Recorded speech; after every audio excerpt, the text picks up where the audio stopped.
उॾाम जो अब्दुल लतीफ़ चए सुबुह सेणनि ॾूं कज वेनतियूं वितरियूं बाझा आहे जो बहूं त लालण कोन लहूं जिहो तो जहान में। सल्लल्लाहु अलैहि वसल्लम जी विलादत बासआदत जे सिलसिले में आहे ऐं हिन बाबरकत महफ़िल में वेहण जा कुछ आदाब आहिनि जिन खे असांखे उनजी बजा आवरी करणी आहे।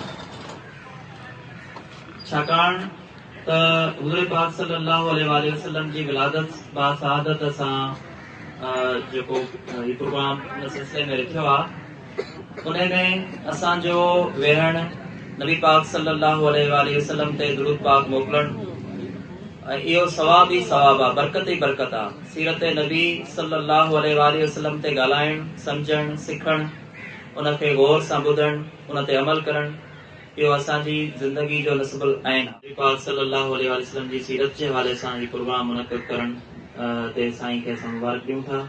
असां साईं सां गॾु आहियूं ऐं साईं सां गॾु असांजा senior headmaster sir Nadir Singh गिशवरी साहब ऐं गस्टा असां ख़ुशनसीब आहियूं त गस्टा मर्कज़ जा माण्हू बि असां वटि मौजूदु आहिनि ऐं कराची ताईं असांजी जेका सा शमूलियत हुजे थी नंढे खां नंढे इवेंट्स में सर हाजी मोहम्मद जमील साहब ऐं सर मोहम्मद मूसा साहब सर एडी कपरी साहब असांजा गस्टा जा रिप्रेज़ेंटेटिव आहिनि।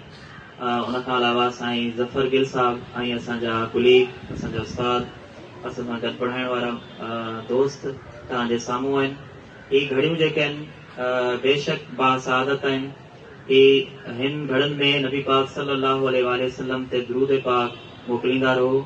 असांजे लाइ इहे आख़िरत जे ॾींहं में इहे शयूं जेके आहिनि असांजे लाइ असांजे निजात जो ज़रियो बणजंदियूं इंशाअल्लाह अज़ीज़।